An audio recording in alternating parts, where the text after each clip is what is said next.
on Russia's interference in the U.S. election. Well, joining me now, Jill Stein, 2016 presidential candidate for the Green Party. And it's nice to see you again, have you back on the broadcast. So, great to see you, Alex. Dr. Stein, we have a special counsel Mueller's indictment, which says that Russians used social media to boost your campaign, as well as Senator Sanders' campaign, in an effort to damage Hillary Clinton and then help Donald Trump. So your reaction to Senator Sanders there? Look, he's saying that his campaign had at least an idea there was some level of interference. Were you ever alerted to any of these efforts by Russia to boost your campaign? So let me just back up for a minute to point out that what was cited in the Mueller indictment was one Facebook posting, okay, one Facebook posting, and that's it. That is being claimed as evidence of our campaign benefiting from a boost from Russia. Remember, one Facebook post, and in other evidence cited outside of Mueller's indictment, we were found to have received one or possibly two Facebook ads posted by the so-called Internet Research Agency. So remember here, on Facebook, there are trillions of pieces of information posted. So this doesn't pass the laugh test, actually, well, but as it doesn't, evidence but of our campaign benefiting. So were you aware, though, of these incidents you're talking about, of the Facebook post and of the agency's advertisement? Had you been aware of those? It's pretty hard to pick up one ad or one Facebook post among trillions. No, understandably so. So you were not aware? You were not aware? No, we were not aware. But let me say, we were aware of other kinds of interference. For example, we know that $6 billion in free airtime was given to Donald Trump by the big networks. $6 billion.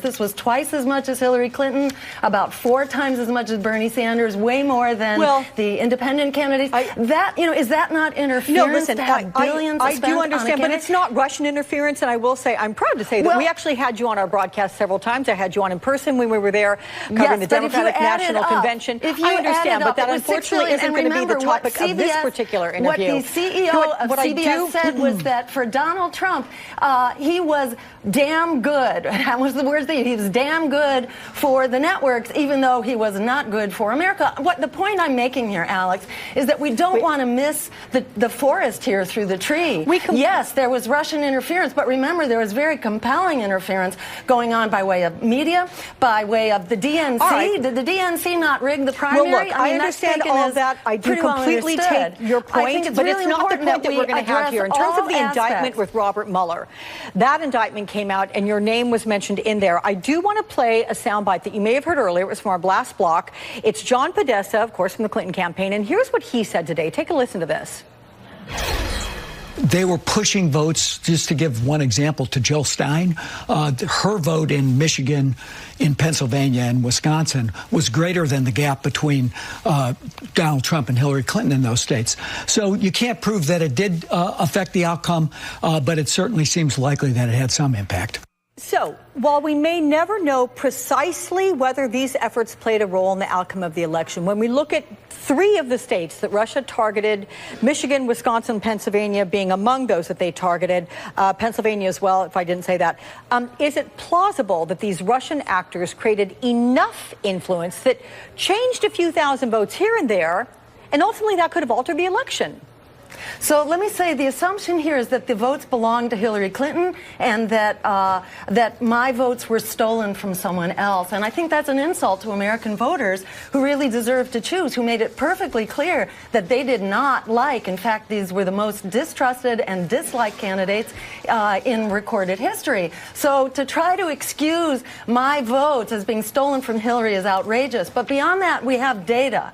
We actually have scientific data on how people voted. And what we know is that the people who voted for me, in vast majority, over 60%, would not have voted if I wasn't there. And of the remainder who would vote, many of them would have gone to Donald Trump. So just asserting that those votes belong to Hillary is just another sign of the arrogance of the Democratic establishment, which is really working overtime here to silence its opposition. And if you look at the smear campaign that's actually been conducted against me about being a Russian tool, when did that get started? Remember, my trip based on foreign policy, on a peace offensive, on addressing nuclear weapons and the climate crisis. You were speaking against the war, yep, while you were there. Absolutely, and trying to promote nuclear disarmament and really substantive climate emergency action, talking not only to Russian media and officials, but on that same trip I spoke to the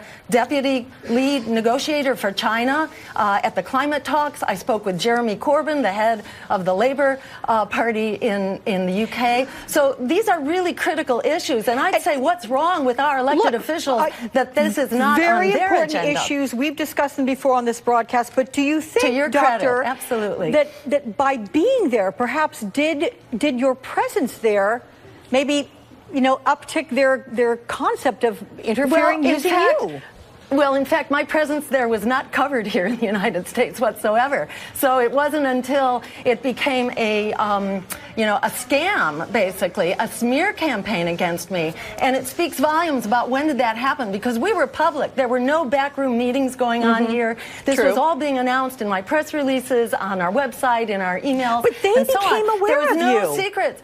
They saw that you had a very cared. active campaign. They were like, Dr. Jill Stein, this is another presidential candidate. Well, they did not. Put it this way, they did not assist me in any way, so that's all well and good. You know, there's an effort being made here to try to denigrate political resistance and the opposition which is growing. And fundamentally, that's what's going on here, is that you have two political parties that are scared stiff of their opposition because they saw a revolt, both of them. And, people who were voting for Trump were not for Trump. We have polls that show that as well. They were fundamentally voting against their experience of the past 8 years, against the neoliberal policies that have offshored our jobs, that have basically undermined our wages, and which have really caused a crisis, a generation that's mired in debt right now, of young people who can't get out of college debt. So there's a revolt going on, and the smear campaign was launched against me not when I went on my European trip, not whatsoever. It was the week that I received the nomination.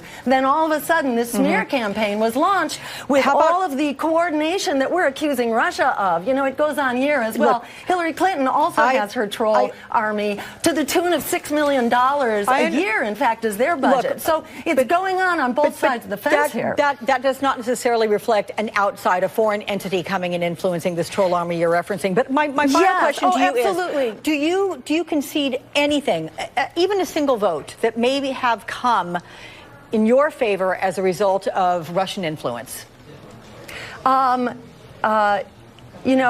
I think the question is here, really, are the Americans in revolt? And there's no doubt that Americans are in revolt. Remember, 75% of Americans were screaming for open debates because they didn't like what they were given. So for the Democrats here to be leading the charge, to say, oh, this was just the Russians, it's like they're saying that Black Lives Matter is Russian influence. Or back at the time of the Civil Rights Movement, that was being denigrated as just a communist ploy. So this is, unfortunately, what an insecure power structure does in order to try to silence us. And it's very important that we stand up and not allow this to be a pretext for censorship, because that's where it's going, and it's already impacted progressive voices. Dr. Jill Stein, with your voice, thank you very much for your time today. I look forward to seeing you again.